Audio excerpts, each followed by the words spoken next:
صلی اللہ وسیدنا وشفیعنا ومولانا محمد مبارک وسلم کما تحب و ترضى بهم صلی علیہ الصلوۃ والسلام علیک یا رسول اللہ صلوات و سلام علیک یا حبیب اللہ. نہ گھبراؤ مسلمانوں، خدا کی شان باقی ہے. نہ گھبراؤ مسلمانوں، خدا کی شان باقی ہے. ابھی اسلام زندہ ہے، ابھی قرآن باقی ہے. قول محمد قول خدا فرمان نہ بدلا جائے گا. ہے قول محمد قول خدا فرمان نہ بدلا جائے گا. بدلے کا زمانہ لاکھ مگر قرآن نہ بدلا جائے گا. بدلے کا زمانہ لاکھ مگر قرآن نہ بدلا جائے گا. سیرت سرور کونین سمجھنے کے لیے، سیرت سرور کونین سمجھنے کے لیے تم کو قرآن مقدس کو سمجھنا ہوگا. تم کو قرآن مقدس کو سمجھنا ہوگا. اور آج کی گفتگو کا نچوڑ اس شعر میں آپ سماعت فرمائیے. جناب غالب صاحب تنگ دستی اگرچہ ہو غالب، تنگ دستی اگرچہ ہو غالب، تندرستی ہزار میں ہے. تندرستی ہزار میں مدد پاک پڑھ لیجیے. اللہم صلی علی سیدنا و شفیعنا و مولانا محمد مبارک وسلم کما تحب و ترضى بهم صلی علیہ الصلوۃ والسلام علیک یا رسول اللہ صلوات و سلام علیک یا حبیب اللہ. قرآن پاک کی بہت ہی مشہور آیت کریمہ کی تلاوت میں شرف کی جائے. اللہ تبارک و تعالی ارشاد فرماتا ہے وَنُنَزِّلُ مِنَ الْقُرْآنِ مَا هُوَ شِفَاءٌ وَرَحْمَةٌ لِّلْمُؤْمِنِينَ. اور ہم نے قرآن کو مومنین کے لیے شفاء و رحمت بنا دیا. محترم حضرات، قرآن کیا ہے، قرآن کی حقیقت کیا ہے، اور قرآن ہمارے لیے کیا لے کے آیا ہے. کچھ گفتگو میں نے پہلے کی تھی اور میں نے یہ کہا تھا کہ قرآن صرف ہدایت کے لیے نہیں آیا ہے. قرآن صرف راہ مستقیم دکھانے کے لیے نہیں آیا ہے، بلکہ قرآن ہمارے لیے شفا بن کے گیا ہے. شفا کہتے ہیں فائدہ حاصل کرنا. کسی بھی مرض سے ہمیں فائدہ حاصل ہو جائے وہ شفا. دنیا میں کون ایسا انسان ہوگا جو تندرست رہنا نہیں چاہتا ہوگا؟ ذرا بتائیے تو آپ کو. دنیا میں کون ایسا انسان ہے جو بیمار رہنا چاہتا ہوگا؟ میں سمجھتا ہوں کوئی نہیں. چاہے چھوٹا ہو، بڑا ہو، جوان ہو، بوڑھا ہو، مرد ہو، عورتیں ہو، عالم ہو، فاضل ہو، مقادر ہو، جاہل ہو، ٹھیکیدار ہو، مزدور ہو، ہر آدمی تندرست رہنا چاہتا ہے.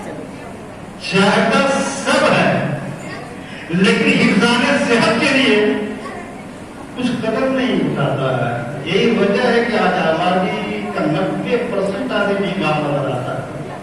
اور جہاں تک ہم نے ادھین کیا ہے، تجربہ کیا ہے کہ ہم 3 ٹائم میں جتنا کھاتے نہیں ہیں اس سے کہیں زیادہ ہم پیسہ دوا میں خرچ کر رہے ہیں. اب ڈاکٹر لوگ تھوڑا سا سنبھل کے بیٹھے گا، ایسا نہیں کہ آپ کے مریض کو ہم بھڑکا رہے ہیں.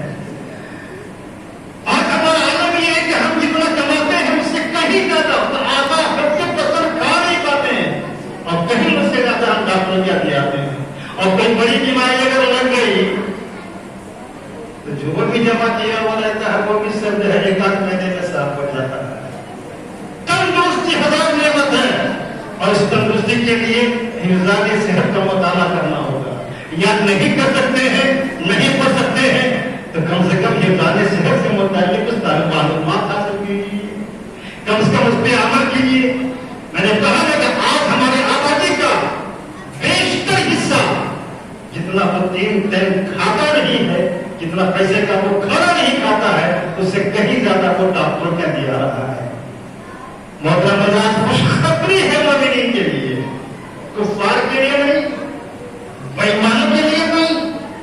قرآن نے بہت ہی واضح الفاظ میں، بہت ہی مطالعہ کر دیا ہے شفاء و رحمۃ للمؤمنین. یہ قرآن شفا ہے، ہر مرض کا علاج ہے، ہر مرض کا شفا ہے اس میں، مگر مومنین کے لیے، ایمان والوں کے لیے.